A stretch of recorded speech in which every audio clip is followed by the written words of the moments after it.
Welcome to day 23. You guessed it, we're still sanding. Let's get busy.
All right, guys, that's going to bring day 23 to a close. I appreciate you hanging in there and watching this little 30-day series.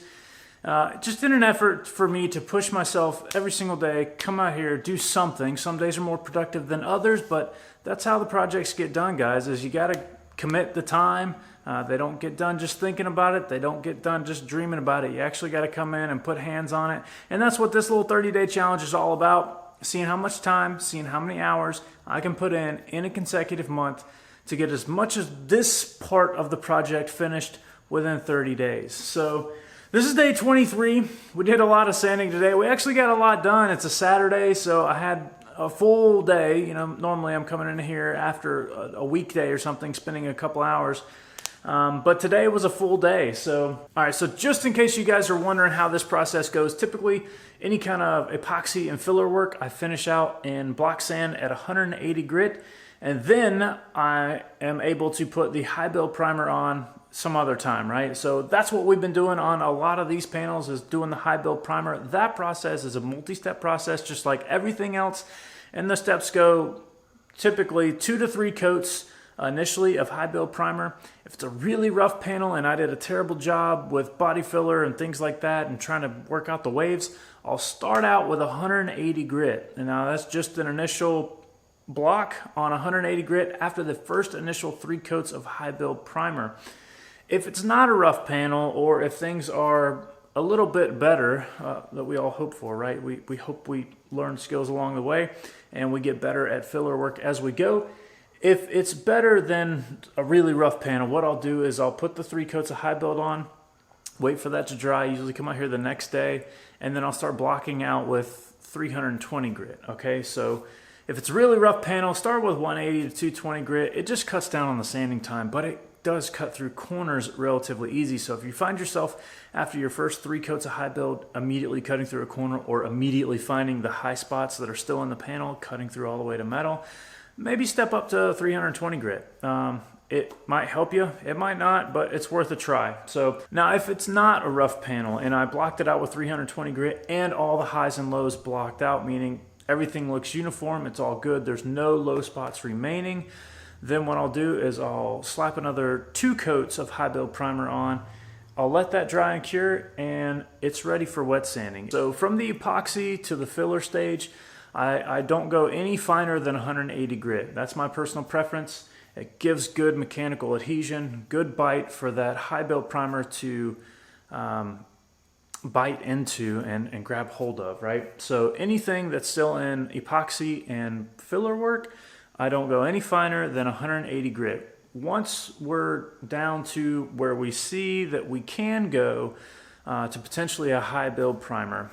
Now, when to tell, when you can move on from the filler stages to the high build primer stages, it's just going to take some experience and some time. All the edges of the filler work need to be good and feathered out, so where it fades from whatever color the filler is into whatever color the epoxy is. If you have very hard lines where it looks like a topographical map and everything is very solidified, shall we say, and nothing eases into something else, you're going to immediately see that as soon as you put the first coat of high build primer on, and you're going to get frustrated, and you're probably going to give up. So it's a lot of sanding. That's just the way it goes. So once we're done with the filler work and epoxy work, 180 grit, I decide I'm ready for high build. Everything's feathered out, and from what I can tell by the naked eye, it's ready for high build. I spray 3 coats of high build primer on, giving at least 5 minutes to flash off time. In the summer, 5 minutes will hold true. In the winter, you might have to extend that to about 10 minutes. So that's what I've been doing here. It's a little bit cooler.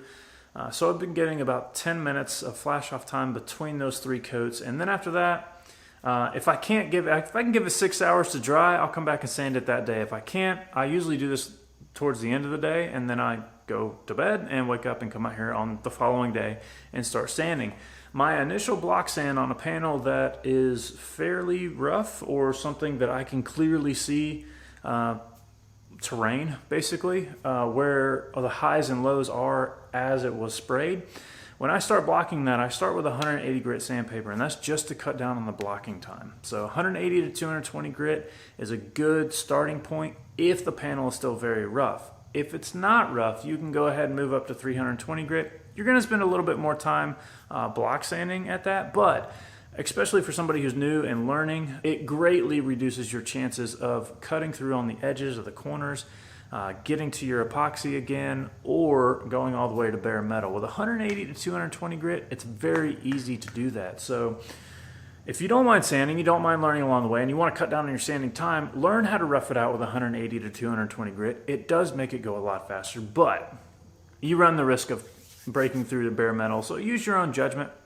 If you're one of those people that get frustrated at every little thing that goes wrong along the way, maybe building cars isn't for you because things go wrong literally every single day. But just, use it as a motivating tool to continue to learn, right? So that's what it's all about. It's continuing to educate yourself and becoming familiar with what these things can do. So if it's a decent panel, block it out with 320. If you still have low spots at the end of your blocking out of 320 and you find yourself getting to the epoxy, stop. If you keep going, all you're going to do is cut through more epoxy and you're going to get down to bare metal. So if you touch epoxy at all, once you're blocking down through this high build primer, your first initial 3 coats, you're done with that area of the panel. Continue on to the rest of it until you've done the same thing everywhere else. Now, if you still have low spots along the panel as you go, but you also have epoxy showing, that means you got some more low spots to fill. It doesn't mean you keep sanding until those low spots are gone. What you'll do is you'll create waves. Or you'll cut through all the way to bare metal, right? If you got those high spots that are exposed. So just stop. Those low spots that haven't been sanded, scuff them up a little bit in a straight line. That way they're easily identifiable when it comes to the crosshatch pattern versus straight line sanding. And so what I do is I just sand those low spots straight line directly on. And that way when I go to spot build those lows, what I'll do is I'll just mix up a little bitty batch, like 4 ounces, depending on how big the panel is, 2 to 4 ounces, and I'll put 3 spot coats on those low spots. All right, so I'll fill in those low spots with 2 to 3 additional coats just on the low spot, not the entire panel, just on the spot where I couldn't sand because that area was still lower than the surrounding area, right? Once that dries, built up, 5-10 minutes between flash coats, then I'll mix up a bigger batch and I'll do the whole panel again, because remember, I've already got epoxy showing somewhere on the panel, so I don't want to continue just to fill up the low spots and then try to knock those down. Again, you're going to continue to sand the surrounding areas as well, and you're going to cut through. So after you've done the 3 coats on the spot build, do 2 to 3 more coats on the entire panel. So that might be 6 coats total on that spot build. Give plenty of time for the stuff to flash off. That's how I build up the low spots that are still visible after the initial blocking. Okay, so initial blocking with 320 or 180 to 220, depending on how ambitious you are, and you still find low spots. If you don't find any low spots, you're good to go. You can skip on to the 3rd step in the process, which will be 2 additional coats of high build, and then it's ready for storage, ready for wet sanding later on. So that's what I do. That's my steps. Out of epoxy and filler work, 180 grits, 3 coats of high build primer, block sand with 180 to 220, depending on how ambitious you are, or 320 if you don't mind taking a little bit longer time.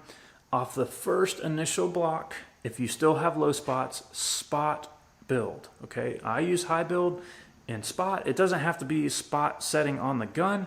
I just use the fan still wide open, 2.5 turns out on the fluid, still 22 to 23 psi on the gun, and just hit those spots that are low. All right, build that up 2 to 3 coats, and then mix up a bigger batch, 2 to 3 coats over the entire panel, block it again. There shouldn't be any low spots at that point unless your filler work is way off, okay? And if it is, that's not a problem. You just do the same process all over again. Just keep building up those low spots and keep blocking them out until they're all gone. So usually 2 good runs over the whole panel with 320 grit. The first step, if you wanted to go 180 to 220, that's fine. But let's just say first blocking, 320 grit, block it out, you find lows, spot build those up, 3 coats, then 3 coats over the whole panel again, block it out again the following day with 320 grit. There shouldn't be any lows. There might still be some highs, but all the lows should be fairly level with everything else. After that, you're ready for the final step, which is I only do 2 coats at the end, so 2 additional coats of high build primer after the 320 grit final blocking. And then the following step is 400 grit wet sanding. Now, if you let this stuff dry and you let it cure for too long, it requires scuffing before you do any kind of sealer or base coat work, anything like that. It requires a little bit of scuffing. So I save that for later on to make sure everything is fine-tuned right there at the end. And that's when I do my wet sanding, right before I'm ready to put on the sealer. So that's the steps that these 3 panels are ready to do behind me. So get it out of the filler and epoxy. I put 3 coats on, 180 grit, block sanded that down, found a bunch of lows, found a bunch of highs, not a problem. Did my little spot treatment and then blocked it out, or did a little spot treating and then put additional 3 coats of high build primer on that, let that cure, blocked it out with 320, and it came out pretty good. So after that, and even at that stage, if there's still a little bit of lows, but they're very, very small and they kind of blend in, not a problem. You can take care of that and the wet sanding. So it doesn't have to be perfect even coming out of your second blocking with 320 grit. Ideally it would be, but sometimes you win, sometimes you lose. So if you're ready to move on, it's not a problem. So after the second blocking with 320 grit, I put on an additional 2 coats of high build primer, and I'm just going to leave these. So I'm going to set these in an area of the shop that I know that these panels are done. They're as straight as I'm going to make them right now, and they're ready for wet sanding at a later date. So we got both doors ready for that, the hatch ready for that, and then we got these fenders behind me here that we did the initial high build. We block sanded that with 320 grit, found some lows, did 2 more coats of high build on that. We're going to continue to block sand that at 320 again tomorrow and see if those lows disappear. If they don't, we'll just do the same process all over again until we get them to go away. All right, guys, well, that's going to wrap this one up. I hope you liked that stuff. If you did, click that thumbs up button. If you haven't done so already, please consider subscribing and turn on your bell notifications. That way you get notified just as soon as we get around to posting another video. If you have any questions, leave a comment below and I'll do my best to reply as quickly as possible. I appreciate you as always, and until next time, thanks for watching this one.